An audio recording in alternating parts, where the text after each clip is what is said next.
pengalaman travel itu saya jadi aktif, dan di sini saya akan presentasikan terkait materi dari sentimen analisis.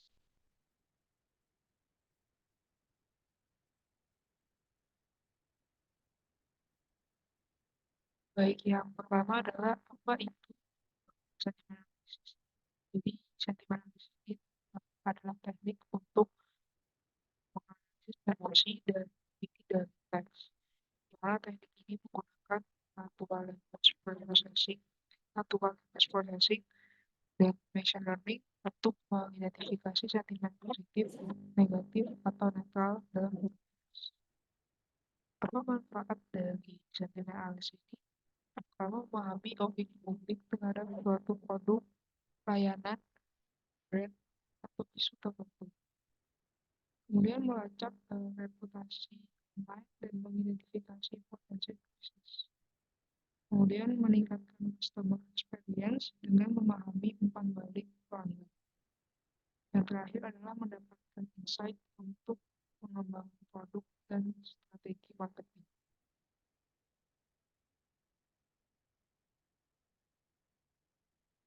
Lalu bagaimana dengan penerapan sentimen analisis? Penerapan sentimen analisis ini bisa diterapkan pada review suatu film untuk mengetahui apakah review tersebut termasuk positif atau negatif. Contohnya di sini ada beberapa kalimat yang termasuk ke dalam review suatu film yang mana dikategorikan sebagai positive review atau negative review.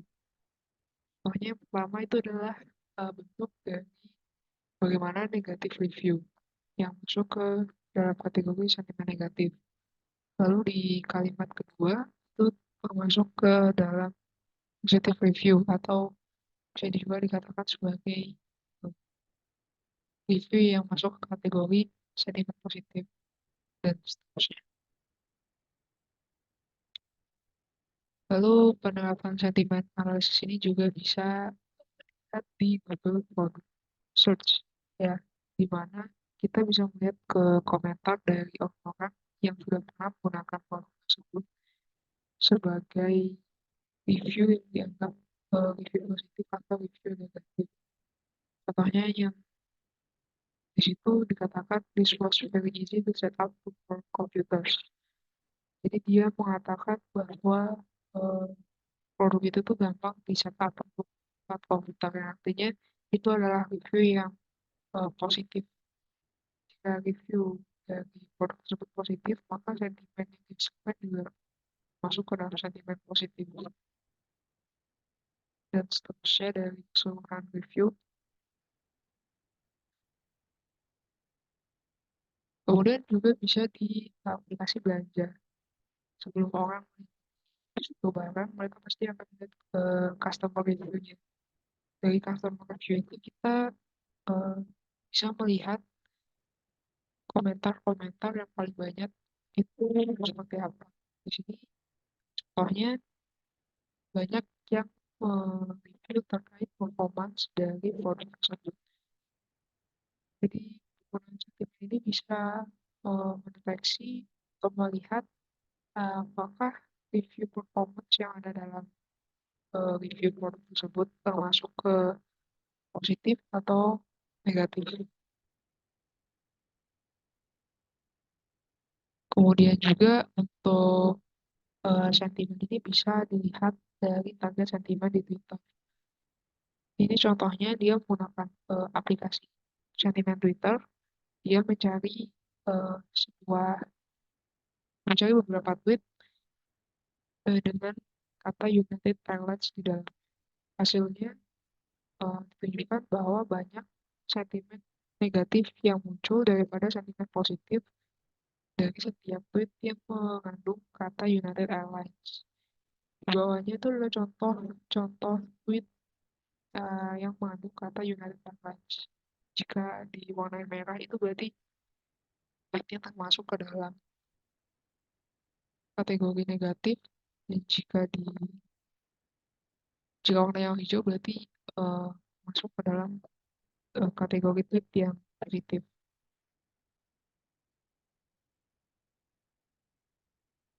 Kemudian juga sentimen analysis ini punya nama lain.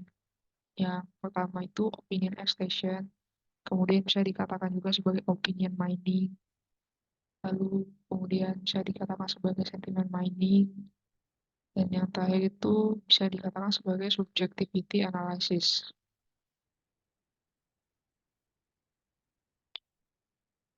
Lalu mengapa sentimen analisis?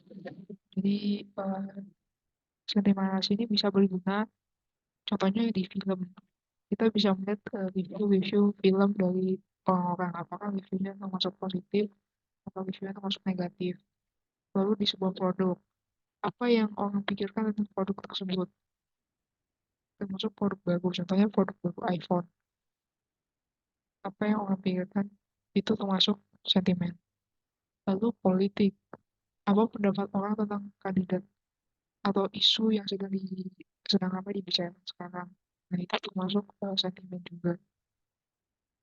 Kemudian eh, prediksi, kita bisa memprediksi hasil pemilu lewat sentimen atau tren pasar dari sentimen juga.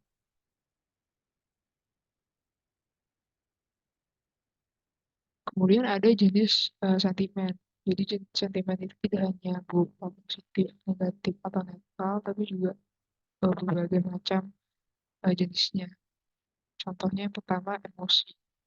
Emosi itu berarti hasil dari evaluasi peristiwa besar. Contohnya angry, sad, joyful, fearful, ashamed, proud. Ini termasuk dari kategori kelas sentimen. Kemudian ada mood. Mood itu berarti perubahan perasaan subjektif yang berdurasi panjang dan tidak disebabkan oleh penyebab tertentu. Contohnya cheerful, gloomy, irritable, distress, depressed. Lalu ada juga jenis attitude atau keyakinan atau disposisi secara afektif dan tahan lama terhadap objek atau orang. Contohnya liking, loving, hating, following, desiring. Dan terakhir ada personal trait atau kepribadian yang stabil dan perilaku yang khas. Misal contohnya nervous, anxious, reckless, hostile, jealous.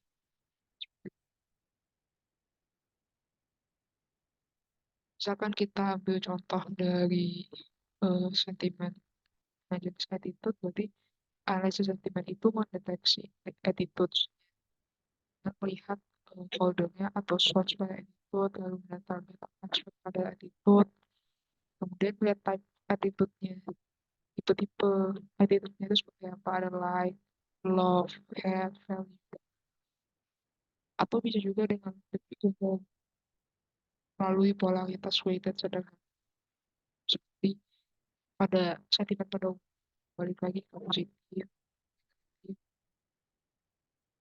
Juga kita bisa melihat teks yang berdasarkan kalimatnya atau keseluruhan dokumen. Yang berikutnya adalah tahapan dari sentimen analisis. Jadi sebelum melalui proses klasifikasi, ada beberapa tahapan yang perlu dilakukan. Yang pertama itu teks input. Artinya kita menginputkan data untuk diklasifikasi. Datanya bisa berbagai macam, bisa dari Twitter, bisa dari review suatu hal, atau komentar, atau bisa juga dari artikel tertentu. Lalu setelah itu ada proses tokenization, token filtering, agent handling, stemming, masuk ke dalam tahapan preprocessing. Baru setelah itu ke tahapan classification, kemudian ke kelas sentimen. Di dalam sentiment tokenization itu biasanya berurusan dengan markup HTML dan XML. Kemudian jika dataset Twitter, biasanya di user atau hashtag. Lalu juga besar. Kita perlu mempertahankan untuk kata-kata yang besar. Dan bisa ada nomor telepon atau tanggal. Kemudian kalau ada emoticon, biasanya dalam dataset yang berupa komentar atau Twitter, itu biasanya emoticon. Kemudian extractive rules untuk sentimen. Bagaimana kita menghandle negasinya. Contoh, I didn't like this movie versus I really like this movie. Kata-kata apa yang harus digunakan itu adjektif. Dan semua kata yang ada di dalam kalimat tersebut. Kemudian untuk klasifikasi sentimen, ini ada 3 metode yang digunakan. Yang pertama itu adalah machine learning, di mana metode ini merupakan teknik pembelajaran mesin dengan berbagai fitur untuk membangun pengklasifikasi yang dapat mengidentifikasi teks yang mengekspresikan sentimen. Saat ini, metode deep learning sangat populer karena sesuai dengan representasi pembelajaran data. Yang berikutnya adalah lexicon based atau rule based, yang mana metode ini menggunakan berbagai kata yang dianotasi dengan skor pluralitas, di mana untuk menentukan skor penilaian umum dari suatu konten. Aset terkuat dari teknik ini adalah tidak memerlukan data pelatihan. Kemudian sementara titik lemahnya adalah sejumlah kosakata dan ekspresi tidak termasuk dalam leksikon sentimen.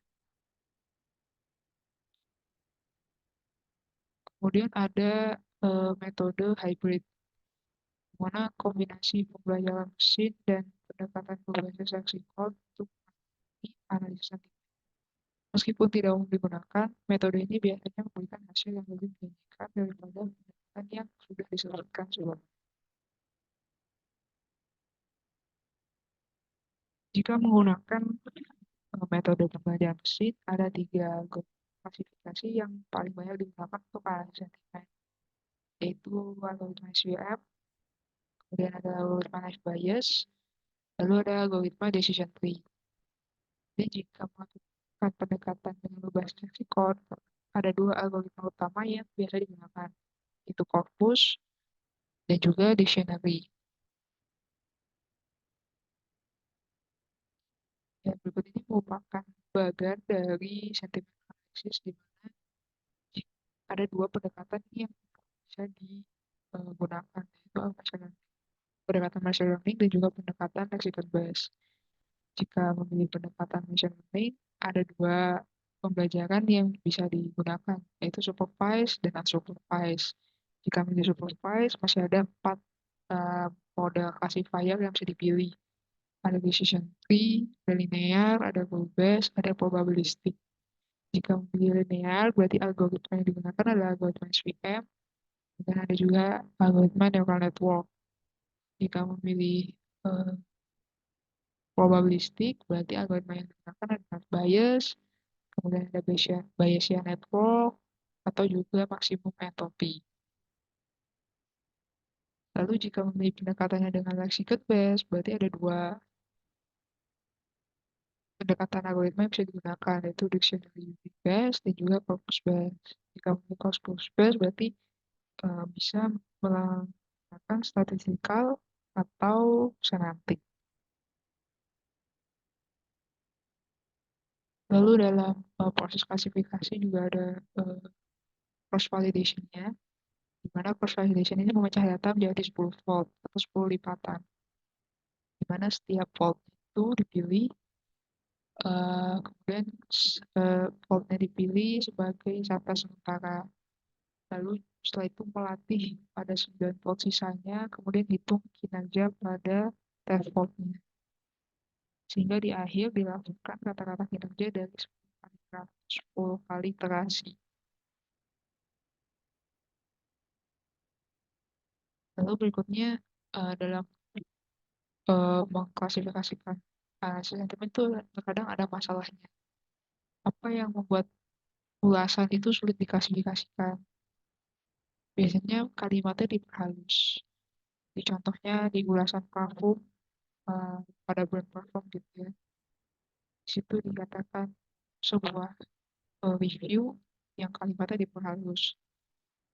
Kemudian juga ada uh, dapat dari Dorothy Parker tentang Catherine Hepburn.